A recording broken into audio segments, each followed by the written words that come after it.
So picture this. It's 2017, and a group of researchers walk up to just a standard red octagonal stop sign at a really busy intersection. Right. And they take a few black and white stickers and just sort of place them carefully over a couple of the white letters. Just normal stickers. Yeah, exactly. To you or me or, any human driver passing by, it just looks like minor, meaningless vandalism. Like, you would obviously still hit the brakes. Of course. But to the artificial intelligence driving a 2-ton autonomous vehicle, those specific stickers mathematically transform that stop sign into a speed limit 45 sign. Wow. Yeah. The car wouldn't stop. It would literally just accelerate into the intersection. It's a terrifying scenario, honestly. But it perfectly illustrates this central paradox we're dealing with today. Yeah. I mean, we've built these machines that can perform seemingly miraculous superhuman feats, right? Right. Yet they can be completely derailed by just a few strategically placed stickers. And the craziest part is that the engineers who built the system often can't tell you exactly why the car decided to accelerate. Like, the transparency of traditional machines where you turn a gear here and a piston moves there, that's completely evaporated. Yeah, it's totally gone. We're basically staring at a black box. So today, we are opening that box. We're taking a comprehensive deep dive into the source material surrounding deep learning. It's about time. Okay, let's unpack this. Our mission today is to cut through the heavy academic jargon, trace its surprisingly ancient history, figure out how it's, discovering new medicines and reshaping your world, and uncover the hidden vulnerabilities that actually affect you directly. Because, as you'll see, you are far more connected to the inner workings of this technology than you might realize. I mean, your daily habits are actually fueling it. Exactly. So let's start from the very beginning. What is the actual anatomy of this machine? Like, when we throw around the buzzword deep learning, what is physically happening inside the code? Well, at its core, deep learning is a specific class of machine learning. And the entire architecture is heavily inspired by biological neuroscience. Like the human brain. Right. Specifically how the human brain processes information. It revolves around what we call artificial neural networks. So think of it as stacking artificial neurons into discrete layers. Okay. Data comes in, and it passes through these layers. Now, inside the code, these artificial neurons are connected by synapses, and every single connection has specific weights and biases. Hold on, let me stop you right there. In human biology, a synapse is it's the physical gap between two brain cells where chemicals jump across, right? Yeah, neurotransmitters. Right. So what is a synapse in lines of code, and what do you mean by weights and biases? That's an excellent question. So in code, a synapse is literally just a mathematical connection casting a number from one artificial neuron to the next. That's it. Oh, okay. And a weight is essentially a volume knob. It determines how important that specific piece of incoming data is. Yeah, so if a neuron receives data through a connection with a high weight, it pays a lot of attention to it. A bias, on the other hand, is sort of like a threshold or a tripwire. A tripwire. Right, it determines how high the total signal needs to be before that artificial neuron decides to, fire and pass its own signal onto the next layer. Okay, I want to make this really concrete for anyone listening. Imagine a massive factory assembly line, and the goal of this factory is to look at a photograph and determine if it's a picture of a human face. I like this. Okay. So raw pixels come in the loading dock. Worker 1 is at the very start of the line. Their job is incredibly simple, right? Their bias, or their tripwire, is only triggered by basic lines and stark color contrasts. Just edges. Exactly, edges. That's all they care about. They highlight all the edges and pass their work to worker 2. Precisely. And worker 2 has a completely different set of weights and biases. Right. They aren't looking at the raw pixels anymore. They're looking at the edges that worker 1 found. So worker 2 combines those edges to spot geometric shapes. A curve here, a triangle there. So the complexity just builds. Worker 3 takes those shapes and suddenly spots a nose or an eye. Exactly. And by the time all of this compiled abstract info reaches Worker 4 at the very end of the line, they can look at the sum of those complex parts and confidently yell, "It's a face!" Yeah, and that flow you just described, that's called a feed-forward neural network. The data moves strictly in one direction, from the loading dock to the final inspector. Makes sense. But our sources also mention recurrent neural networks. How does that work? Well, in that version of your factory, worker 3 might spot an eye and actually send a message back up the line to worker 2 saying, "Hey, I just found an eye. You should probably look closer for a nose." Oh, wow. So it goes backward, too. Yeah, it introduces memory and context into the system. That is wild. But if I'm a programmer in the traditional sense, I would have to sit down and write the mathematical definition of an edge and a nose for every single worker, right? That sounds exhausting. Well, what's fascinating here is that you don't. Really? Yeah. That older traditional method is called handcrafted feature engineering, and it is incredibly tedious and highly prone to human error. I bet. The true magic of deep learning is that the system discovers these useful representations automatically. Wait, automatically? How? You literally just feed it millions of pictures of faces, millions of pictures of not faces. And through trial and error, the network automatically adjusts its own volume knobs, its own weights and biases. No way. Yeah, it tweaks them until worker 1 naturally becomes an edge detector and worker 3 naturally becomes an eye detector. It figures out the optimal factory line entirely on its own. So it's basically a self-organizing factory. That's incredible. But that brings up the buzzword itself, right? Deep. Companies slap the word deep onto every software update these days. Is there an actual physical threshold where a neural network officially crosses over into being deep learning? There actually is a mathematical definition, yeah. The deep simply refers to the number of layers the data is transformed through. Okay. Researchers measure this using something called the credit assignment path, or CAP depth. DAP, It's the chain of transformations from the input to the output. And while there isn't like a universal governing body dictating the exact number, the broad consensus in the field is that any system with a CAP depth higher than 2 is considered deep learning. Just more than 2. That doesn't sound very deep. Well, a shallow network with just one hidden layer can theoretically emulate any function if it's wide enough. But adding more layers going deeper allows the model to extract much richer, exponentially more complex features. Okay, so we have this multi-layered, self-organizing factory that adjusts its own code to process wildly complex data. Hearing that, it sounds like something dreamed up, 5 minutes ago in a Silicon Valley basement by a startup. It really does. But reading through our sources for this deep dive, the blueprint for this factory is actually shockingly ancient. Oh, it really is. No. The foundational concepts go back an entire century. Century. Yeah. We can trace the earliest non-learning precursors back to the 1920s with physicists Wilhelm Lenz and Ernst Ising. They created something called the Ising model. Wait, the 1920s, people were literally driving Model T Fords. What were physicists doing with neural networks? Well, they weren't trying to build AI. They were trying to understand ferromagnetism. Like how magnets work. Exactly. The Ising model looked at atoms as tiny magnets that could either point up or down, depending on the influence of their neighboring atoms. Okay. If enough neighbors pointed up, the atom crossed a threshold and flipped up too. Ah, a threshold. Right. Decades later, computer scientists looked at that physical model of threshold flipping and realized, wait, that's exactly how biological neurons fire.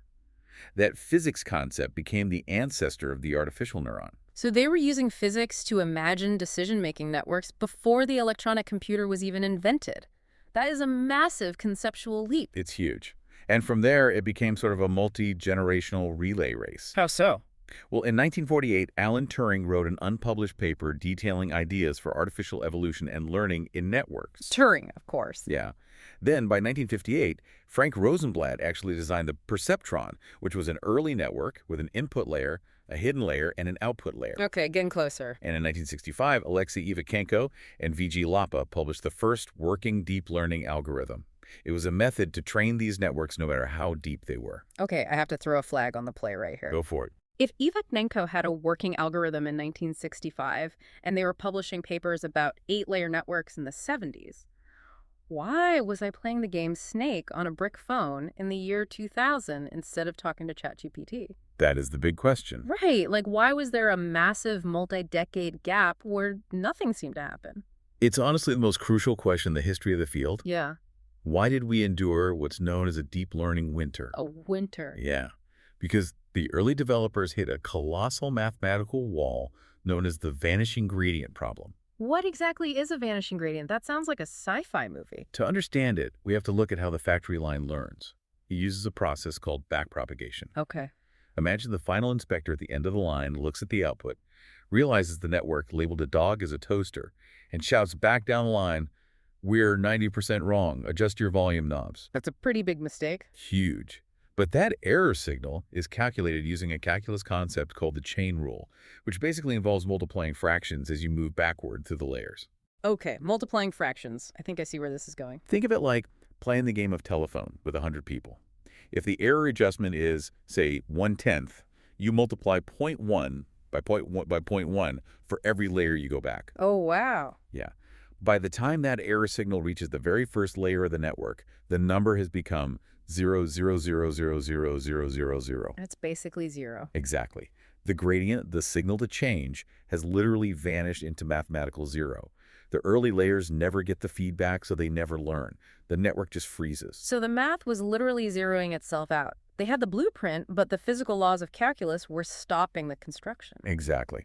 Now, researchers like Sepp Hochreiter identified this in the 1990s and eventually developed architectural solutions like long short-term memory or LSTMs to help the networks remember those signals. Oh, LSTMs, I've seen that term. Right.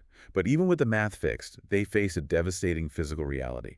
They possessed incredibly limited computing power, and they had almost no massive data sets to train on. So, to go back to our foundry analogy, they figured out how to build the conveyor belts, but they had absolutely no electricity to turn the factory on and no raw materials to actually put on the belts. That is the perfect way to frame it. The theory was sound, but the 20th century physically could not support it. Which naturally brings us to the explosion of the 2010s. Yep. Because if the 20th century provided the blueprints, the 21st century finally flipped the power switch. It really did. Let's talk about how we went from a frozen theoretical winter to algorithms beating humans at highly complex tasks. The paradigm shift really came down to a hardware revolution. Specifically, the leap from CPUs to GPUs. The graphics processing unit. Okay, let's break down why this changed everything. For decades, traditional computing relied on the CPU, the central processing unit. Right. Think of a CPU as one absolute super genius mathematician. They can do insanely complex calculus, but they have to do it sequentially, one problem after another. Which is perfectly fine for running a word processor or basic operating system. Yeah. Right.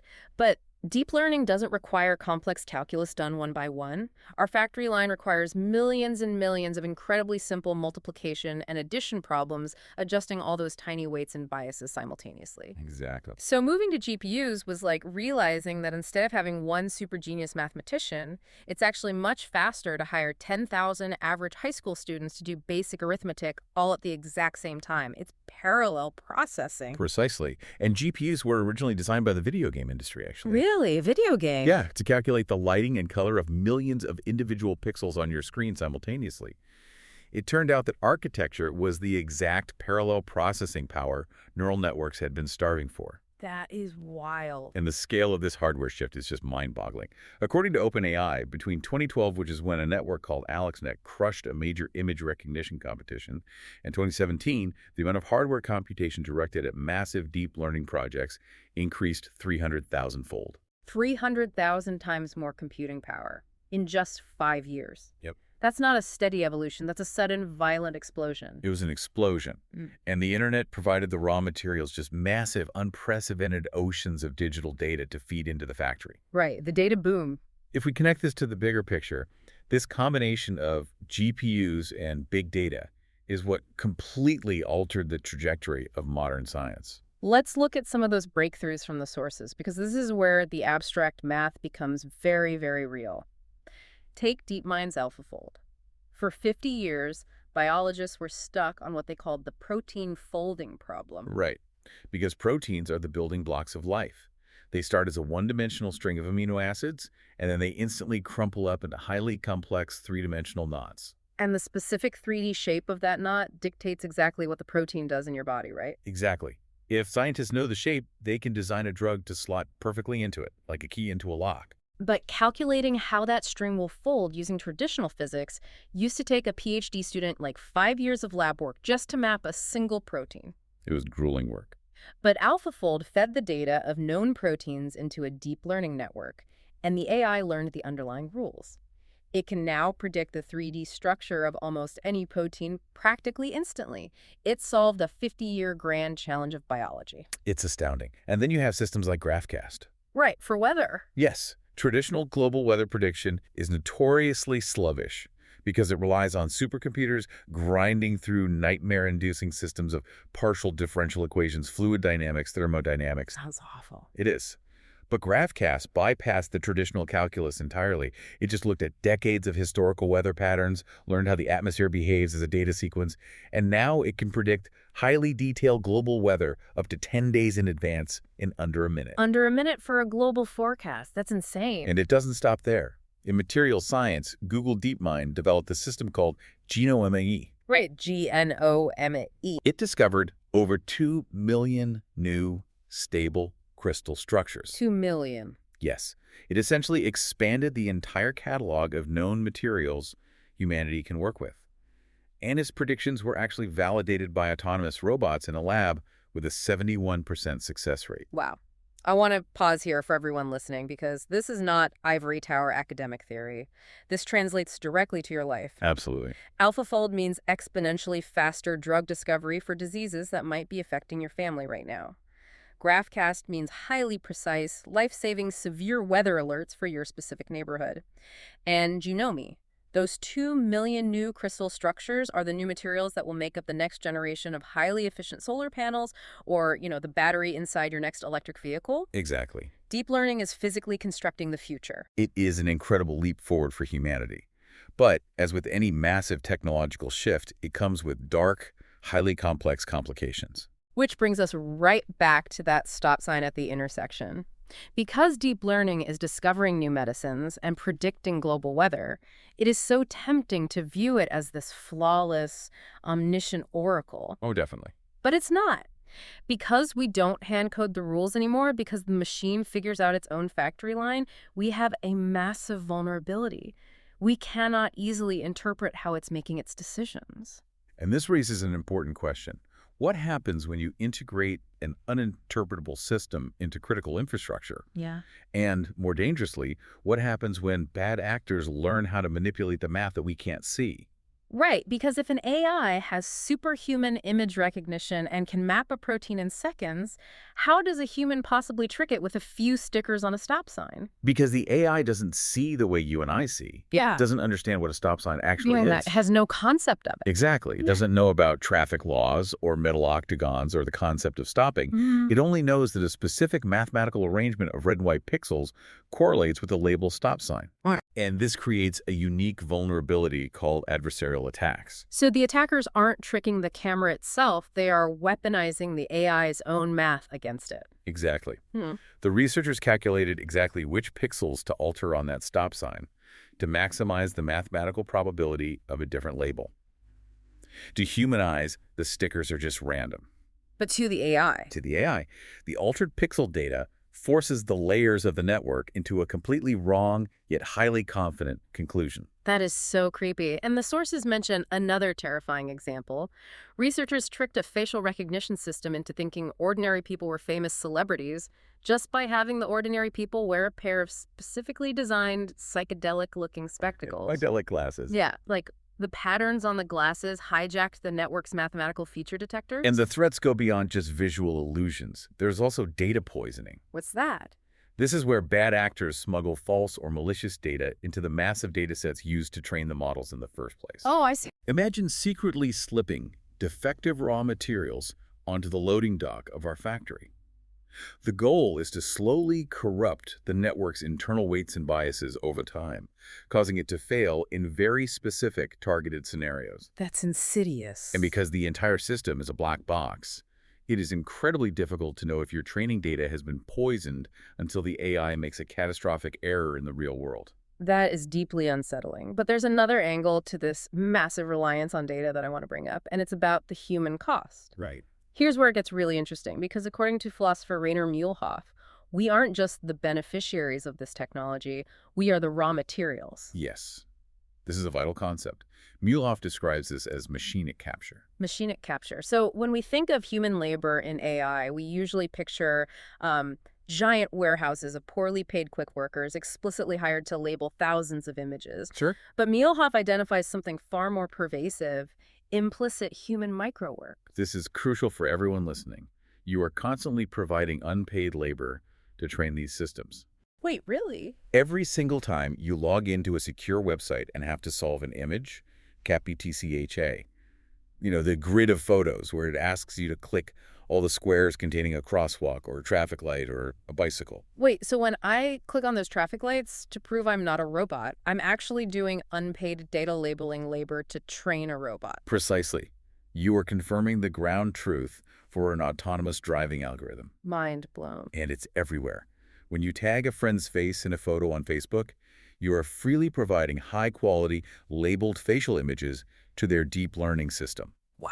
When you use a gamified language app like Duolingo, your translation choices help refine their natural language processing networks. Unbelievable. When you wear a quantified self-activity tracker, to monitor your sleep or count your steps, that massive stream of biometric data can be mined to train predictive health models. It's brilliantly insidious. Muehlhoff points out that this capture of human labor is deeply embedded in our social motivations. We don't even realize we are standing on the assembly line. Not at all. We're just living our digital lives, trying to log into our bank or track a run, but every click, every tag, and every CAPI-TCJ is harvested.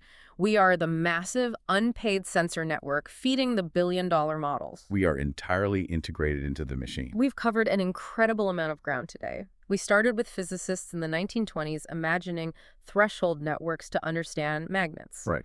We saw how those concepts evolved into layered artificial neural networks, which hit a mathematical wall and froze for decades. Then, a modern explosion in parallel GPU hardware and the rise of the internet provided the massive scale needed to thaw the winter. Exactly. And now we have world-changing applications solving 50-year-old grand challenges in biology and material science. Yet these exact same systems carry hidden, easily hackable vulnerabilities, and they rely entirely on our invisible, everyday digital labor. It's a lot to take in. So, what does this all mean for you? It means that as you go about your day, you are living through a fundamental, unprecedented shift in how human knowledge and capability are generated. And you are an active, albeit unwittingly recruited, participant in training the very black box that is driving that shift. And to leave you with a final thought from the research to ponder on your own. Yeah, let's hear it. We've discussed how easily deep learning can make what appear to be incredibly dumb mistakes, like an autonomous car being completely fooled by a few stickers. Right. This happens because, despite its massive processing power and its ability to solve complex protein structures, the system lacks genuine contextual common sense. Researcher Ben Goertzel hypothesized that for these networks to truly evolve into something resembling artificial general intelligence, they must move beyond simply matching abstract statistical patterns. So predicting the next pixel or the next word isn't enough. They need to understand what they're actually looking at. Exactly. Goertzel suggests that they need to internally form something called an image grammar. They need to learn the actual physical rules of the world, gravity, object permanence, context, not just the surface level pixel correlations. That makes a lot of sense. So the challenge for you to consider is this. Will future AI architectures eventually learn this underlying grammar and the true common sense of our physical reality? Or, because of their fundamental design, will they always remain brilliant, highly capable, but ultimately fragile and easily fooled pattern matchers? It brings us right back to where we started. We have collectively built the most complex, powerful, and consequential machine in human history. But until we can look inside that black box and understand if it truly comprehends our reality or if it's just a mirror reflecting our own data back at us, well, we're still just guessing at how the gears are turning.